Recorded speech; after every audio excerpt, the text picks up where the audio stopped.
Chemistry mind maps.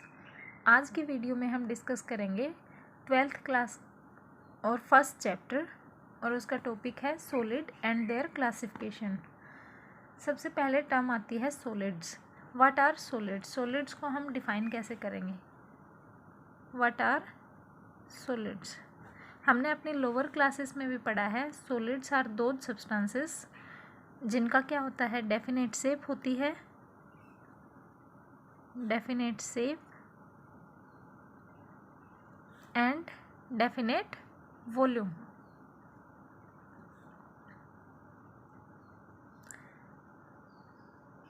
It means solid को हम क्या कह सकते हैं? Solids are is that form of matter which possess rigidity. अगर डेफिनेट शेप होगी और डेफिनेट वॉल्यूम होगा, इट मीन्स वो मैटर क्या होगा? रिजिड होगा। तो सॉलिड को हम क्या कह सकते हैं? That form of matter, that form of matter which possesses rigidity, जिसके पास क्या होती है? रिजिडिटी। रिजिड मीन्स कठोर। This is definition. अब इस चैप्टर में हमें डिस्कस करना है कि why do some substances exist as solids. First question arise, कुछ सब्सटेंस सॉलिड में एग्जिस्ट क्यों करते हैं? Why do some substance exist as solids?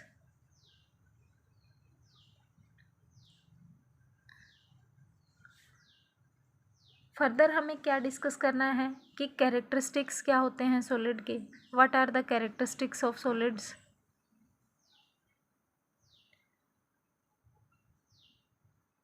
Characteristics. Further हमें क्लासिफिकेशन, सॉलिड्स को हम क्लासिफाई कैसे करेंगे? Further classification of solids. Then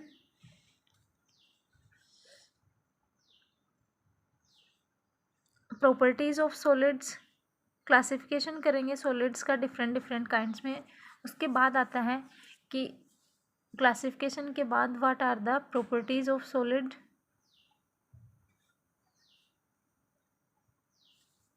then how different particles are arranged in the solids.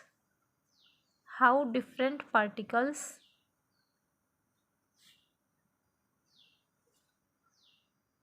arranged in solids. It means structure of solid. इसका मतलब क्या है? Different particle कैसे अरेंज है एक सॉलिड में, इसका मतलब हमें डिस्कस करना है structure of solids. Then after structure discuss करने के बाद हम डिस्कस करेंगे what are the defects in solid. What are the defects in solids? क्या क्या डिफेक्ट्स एग्जिस्ट करते हैं सॉलिड में? तो फर्स्ट हम डिस्कस करते हैं कि why do some substance exist as solid. First question is why some substance exist as solids.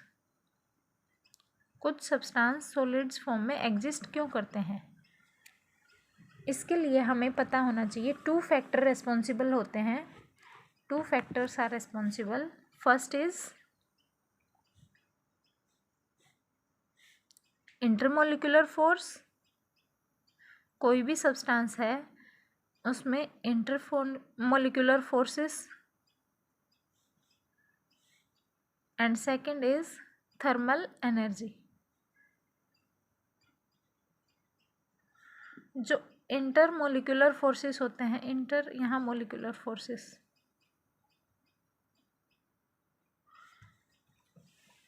Intermolecular forces क्या करते हैं? कॉन्स्टिट्यूएंट पार्टिकल्स जो होते हैं सॉलिड के, जैसे एक सॉलिड इन कॉन्स्टिट्यूएंट पार्टिकल से मिलके बना है, तो उनको क्या करते हैं? Try to keep these constituent particles close together. इनको आपस में मतलब पास पास रखने की कोशिश करते हैं। Intermolecular forces try to keep constituent particles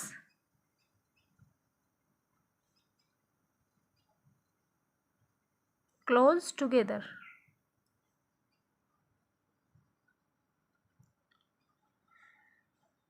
and thermal energy को हम डिफाइन कैसे करेंगे? Thermal energy is the energy possessed due to temperature. Term का मतलब होता है, therm means related to temperature. तो थर्मल एनर्जी कैसे डिफाइन करेंगे? Energy due to temperature.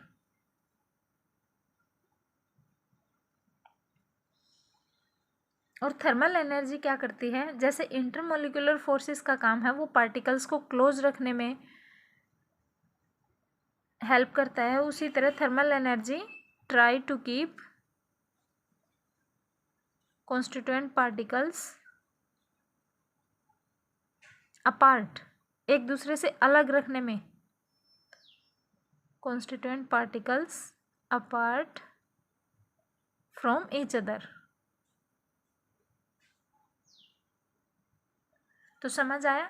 दो फैक्टर्स रिस्पॉन्सिबल हैं. First is intermolecular forces and second is thermal energy. Intermolecular forces का काम है कि वो कॉन्स्टिट्यूएंट पार्टिकल्स को पास रखेंगे, एंड थर्मल एनर्जी क्या करेगी? जितनी ज़्यादा थर्मल एनर्जी होगी वो पार्टिकल्स को सेपरेट करने में हेल्प करेगी. जितनी ज़्यादा होगी उतने ही ज़्यादा पार्टिकल्स आपस में स्पेसियस होंगे. अब देखो, कोई सब्सटेंस सॉलिड कैसे एग्जिस्ट करेगा? For existence of solid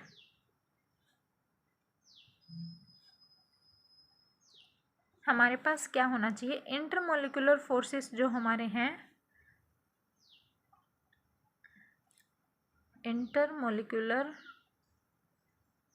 forces की वैल्यू क्या होनी चाहिए? ज़्यादा. और थर्मल एनर्जी क्या होनी चाहिए हमारे पास? थर्मल एनर्जी की वैल्यू लो. अगर थर्मल एनर्जी कम होगी तो पार्टिकल्स क्या होंगे? क्लोज होंगे आपस में. और इंटरमोलिकुलर फोर्सेस ज़्यादा होंगे तो इस कंडीशन में क्या होगा? Particles are close together.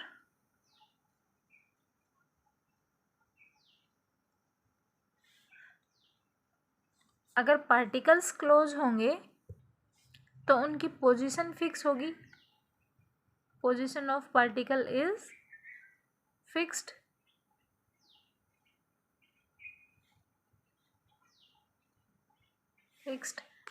जैसे यहाँ पे पार्टिकल्स हैं, अगर ये इतने क्लोज होंगे तो इनकी पोजीशन क्या हो जाएगी? आपस में फिक्स हो जाएगी, ये मूव नहीं कर पाएंगे.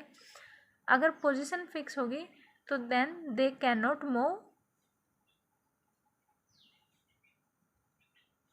But only oscillate.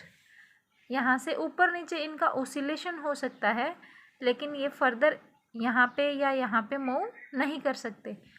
Only oscillate about their main position.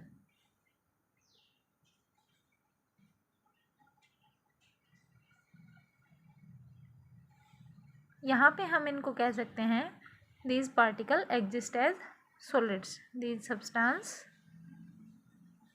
exist as solids. तो ये है factors. Why do some substance exist as solid? Two factor responsible हैं, intermolecular force and thermal energy. Intermolecular force क्या होना चाहिए? हमारे पास ज़्यादा होना चाहिए उसकी वैल्यू. और थर्मल एनर्जी की वैल्यू क्या होनी चाहिए? Very low.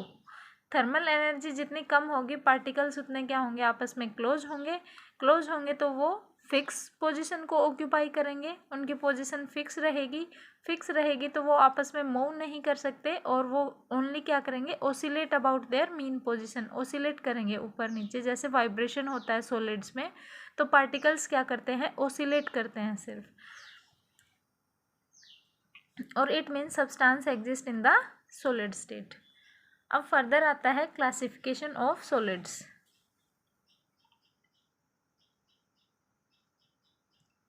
Classification of solids. Solids को हम फर्दर 2 टाइप्स में क्लासिफाई करते हैं. फर्स्ट इज क्रिस्टलाइन सॉलिड्स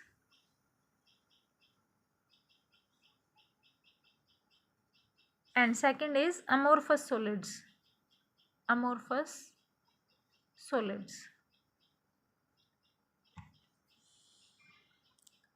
अब कई बार एग्जाम में इनका डिफरेंस पूछा जाता है. What is the difference between crystalline and amorphous solids. तो इनका डिफरेंस हम करते हैं क्रिस्टलाइन सॉलिड्स में और अमोर्फस सॉलिड्स में. इसके डिफरेंस के पॉइंट हम कर लेते हैं. First is on the basis of arrangement of particles. Arrangement of particles.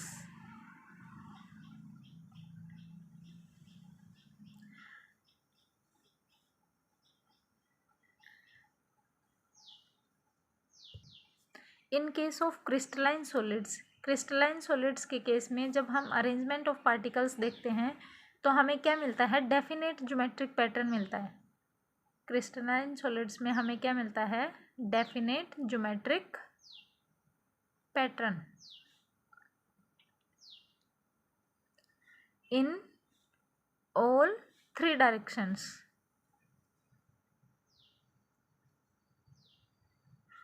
For example जैसे हम इसकी स्ट्रक्चर बना के देखें. हमारे पास क्रिस्टलाइन सॉलिड है, यहाँ पे क्वार्ट्ज इसका एग्जाम्पल है. एग्जाम्पल में लिख सकते हैं हम क्वार्ट्ज का स्ट्रक्चर हम कैसे बनाएंगे? जैसे क्वार्ट्ज स्ट्रक्चर ऐसे होता है. बेंजीन रिंग बनाने आते हैं वैसे ही बनाते जाओ.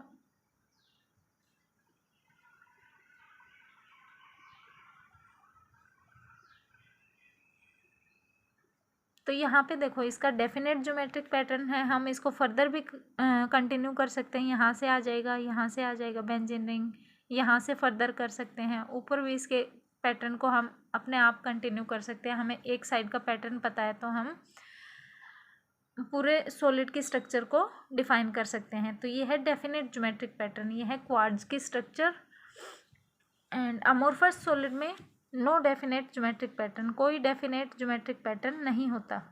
No definite geometric pattern. इसका एग्जाम्पल है फॉर एग्जाम्पल क्वार्ट्ज ग्लास ले लेते हैं हम. इसका एग्जाम्पल क्वार्ट्ज ग्लास.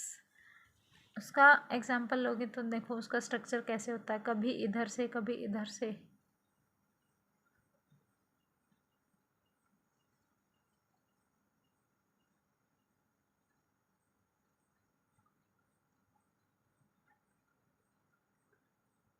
अब यहाँ पे देखो हम इसका स्ट्रक्चर को कंटिन्यू कर सकते हैं. यहाँ पे हमें पता है फर्दर किस टाइप का इसका स्ट्रक्चर होगा. नहीं कर सकते हैं. All are different. लेकिन इसके केस में क्या था? डेफिनेट ज्योमेट्रिक पैटर्न था इन ऑल द 3 डायमेंशन. और अमोर्फस सॉलिड्स के केस में क्या होता है? कोई डेफिनेट ज्योमेट्रिक पैटर्न नहीं होता. तो ये डिफरेंस है अरेंजमेंट ऑफ पार्टिकल्स की टर्म्स में. इसलिए जो क्रिस्टलाइन सॉलिड्स होते हैं वो क्या फॉलो करते हैं? Long range order. और अमोर्फस सॉलिड क्या करते हैं? Short range order. यहाँ तक हमें उसका पता है कि कैसे अरेंज है. आगे हम नहीं बता सकते उसका अरेंजमेंट. और क्रिस्टलाइन सॉलिड्स के केस में हमें अगर एक रो का अरेंजमेंट पता है तो हम नेक्स्ट रो का भी बता सकते हैं. इसी को बोलते हैं हम लॉन्ग रेंज ऑर्डर. और अमोर्फस के केस में short range order. Second difference आता है इनका मेल्टिंग पॉइंट के केस में. इन case of melting point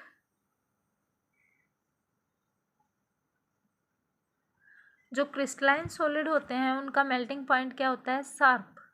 sharp means अगर हम क्रिस्टलाइन सॉलिड को हीटिंग पे पुट करेंगे.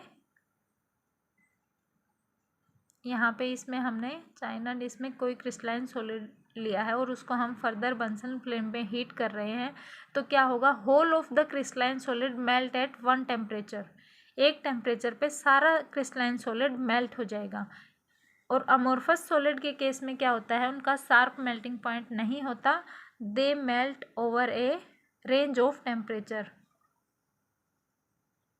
Range of temperature. इसका मतलब क्या है, अगर हमने अमोर्फस सॉलिड लिया है इसमें और इसको हम फर्दर हीट कर रहे हैं तो क्या होगा, हमारे पास कभी यहाँ से थोड़ा मेल्ट हो गया, फिर यहाँ वाला मेल्ट हो गया, फिर यहाँ वाला मेल्ट हो गया, कुछ सॉलिड में प्रेजेंट रहा, कुछ मेल्टिंग फॉर्म में। तो ये होती है अमोर्फस सॉलिड की melting condition, they melt over a range of temperature. और क्रिस्टलाइन केस में क्या होगा, अगर मेल्ट होना होगा तो या तो आपको सॉलिड में नज़र आएगा, वो सॉलिड में एग्जिस्ट करेगा, और अगर उसका मेल्टिंग पॉइंट रीच कर गया तो वो पूरा सब्सटेंस लिक्विड फॉर्म में एग्जिस्ट करेगा। और अमोर्फस के केस में आपको क्या होगा, यहाँ से मेल्ट होना स्टार्ट हो गया तो सॉलिड फॉर्म भी और लिक्विड फॉर्म में दोनों साइमल्टेनियसली एग्जिस्ट करती है, इसलिए अमोर्फस सॉलिड को हम बोलते हैं they melt over a range of temperature. अब उनका थर्ड डिफरेंस आता है आइसोट्रोपी और एनिसोट्रोपी। कौन सी प्रॉपर्टी क्रिस्टलाइन सॉलिड एग्जिस्ट करती है और कौन सी प्रॉपर्टी अमोर्फस सॉलिड में एग्जिस्ट करती है। This is our crystalline solid and here is amorphous solid। अब प्रॉपर्टी आती है, क्रिस्टलाइन सॉलिड्स जो होते हैं वो कौन सी प्रॉपर्टी शो करते हैं, एनिसोट्रोपिक, एनिसोट्रोपिक। और जो अमोर्फस सॉलिड होते हैं वो कौन सी प्रॉपर्टी फॉलो करते हैं, आइसोट्रोपिक। इसका मतलब क्या है, anisotropic means values are different in different directions, different directions. Values किसकी, फॉर एग्जांपल हम मेजर करना चाहें यहाँ पे electrical conductivity, conductivity measure, electrical conductivity, या फिर इसका रिफ्रैक्टिव इंडेक्स मेजर करना चाहें हम, refractive index, thermal expansion, thermal expansion, इन सब की वैल्यूज़ अगर हम क्रिस्टलाइन सॉलिड के केस में मेज़र करना चाहें तो क्या होता है, these values are different in different direction, अलग अलग डायरेक्शन में इनकी वैल्यू क्या होगी, अलग होगी। तो इस प्रॉपर्टी को ही हम नाम देते हैं क्या, एनिसोट्रोपिक। और आइसोट्रोपिक के केस में क्या होता है, values are same in all direction. Iso means, iso का मतलब होता है same, values are same in all directions. Amorphous solids के केस में क्या होता है, इलेक्ट्रिकल कंडक्टिविटी या रिफ्रैक्टिव इंडेक्स मेजर करना चाहें तो इनकी वैल्यू हर डायरेक्शन में सेम आएगी, और इसी प्रॉपर्टी को हम बोलते हैं isotropic. So amorphous solids are क्या, isotropic, and crystalline solids are anisotropic. Next इनका डिफरेंस आता है क्लीवेज प्रॉपर्टी में। अगर हम इनको क्लीवेज में देखें तो जो क्रिस्टलाइन सॉलिड्स के केस में हमने देखा था क्या था, first difference, long range order follow करते हैं, ये लॉन्ग रेंज ऑर्डर फॉलो करते हैं। इट मीन्स इनका ऑर्डर कैसे था, somewhat like this. In case of quartz का एग्जांपल लिया था हमने। तो क्रिस्टलाइन सॉलिड्स के केस में क्या होता है, क्लीन क्लीवेज शो करते हैं ये, व्हाट, क्लीन क्लीवेज। क्यों, क्योंकि देखो यहाँ पे है, इनका ऑर्डर क्या है, डेफिनेट है, लॉन्ग रेंज ऑर्डर है, तो हम इसको बिल्कुल क्लीन क्लीवेज की तरह कट कर सकते हैं यहाँ पे, ठीक है। But in case of amorphous solids में क्या था, short range order.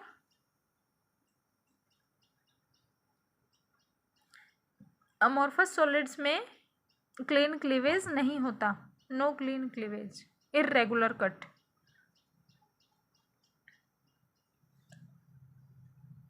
Irregular cleavage.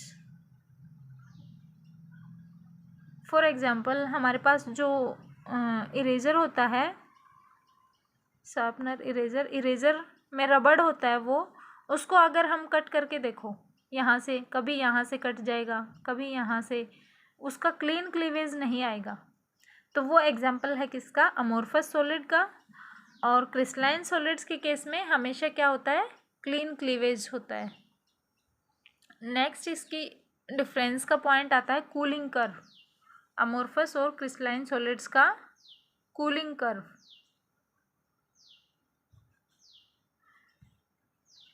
In case of crystalline solids क्या होता है? कूलिंग कर्व स्मूथ नहीं होता। क्रिस्टलाइन सॉलिड्स की कूलिंग ऐसे होती है जैसे यहाँ पे हमारे पास है टेम्परेचर और यहाँ पे हमारे पास है time on y axis, x axis पे हमने लिया है टेम्परेचर। और अगर हम क्रिस्टलाइन सॉलिड को कूल करना चाहें तो क्या आएगा हमारे पास? जैसे हमारे पास फर्स्ट ये लिक्विड स्टेट है उसकी, उसके बाद लिक्विड स्टेट को हम जैसे जैसे टाइम पास होगा कूल करेंगे तो फर्दर सॉलिडिफिकेशन यहाँ पे हो जाएगा। ठीक है, ये है इसका सॉलिडिफिकेशन और फर्दर इस स्टेट में वो सॉलिड एग्जिस्ट करेगा। जैसे हमने उसका मेल्टिंग पॉइंट देखा था ना, शार्प मेल्टिंग पॉइंट था, उसी तरह से उनका सॉलिडिफिकेशन करेंगे तो भी एक टेम्परेचर पे वो पूरा क्या हो जाएगा? सॉलिडिफिकेशन। ये इसकी लिक्विड स्टेट थी। तो इनका जो कूलिंग कर्व होता है वो स्मूथ नहीं होता। ठीक है, उस पर ब्रेकेज होता है एक पॉइंट पे। लिक्विड जब यहाँ पे आके सॉलिड में कन्वर्ट होना स्टार्ट होगा तो यहाँ पे ब्रेकेज आ जाएगा। तो इसका कूलिंग कर्व क्या है? स्मूथ नहीं है, no smooth cooling curve. In case of amorphous solids क्या होगा? यहाँ पे हम टेम्परेचर लेंगे और यहाँ पे टाइम, और अगर हम इनको कूल करना चाहें तो इनका कूलिंग कर्व ऐसे आता है। यहाँ पे इसकी लिक्विड कंडीशन है और इधर क्या आ जाएगी? इसकी सॉलिड। तो अगर हम अमोर्फस सॉलिड्स को कूल करते हैं तो ये कूल होते जाते हैं। यहाँ पे ऐसे नहीं कि एक पॉइंट पे आके इनका सॉलिडिफिकेशन होगा, इनका स्टार्टिंग से ही होता जाता है। जैसे ये मेल्ट होते हैं तो over a range of temperature होते हैं, कुछ सब्सटेंस मेल्ट हो गया, कुछ सॉलिड में एग्जिस्ट किया। ऐसे ही अगर इनको हम सॉलिडिफाई करेंगे तो धीरे धीरे धीरे धीरे कभी थोड़ा सा सब्सटेंस एक सॉलिड फॉर्म में कन्वर्ट हो गया, कभी और थोड़ा सा सब्सटेंस हो गया, ऐसे ही होता जाता है। तो इनका कूलिंग कर्व क्या होता है? स्मूथ होता है। Amorphous solid possess smooth cooling curve. अब आता है अमोर्फस सॉलिड्स का यूज कहाँ कहाँ पे होता है। Use of amorphous solids.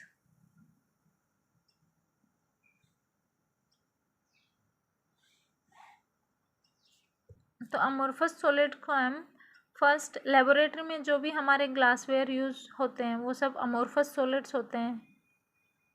Laboratory में जितने भी ग्लासवेयर होते हैं वो सब क्या होते हैं?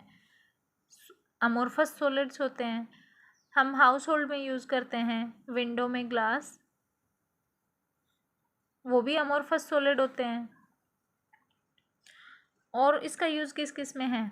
जो टायर्स बनते हैं गाड़ियों के टायर्स, इन सब में क्या यूज होता है? शू सोल्स, अमोर्फस सॉलिड्स यूज होता है। और हम क्या बता सकते हैं? जो हमारे घर में जितने भी प्लास्टिक आइटम्स यूज होते हैं वो सब क्या होते हैं? Amorphous in nature. Amorphous in nature. तो ये था सॉलिड्स एंड देयर क्लासिफिकेशन।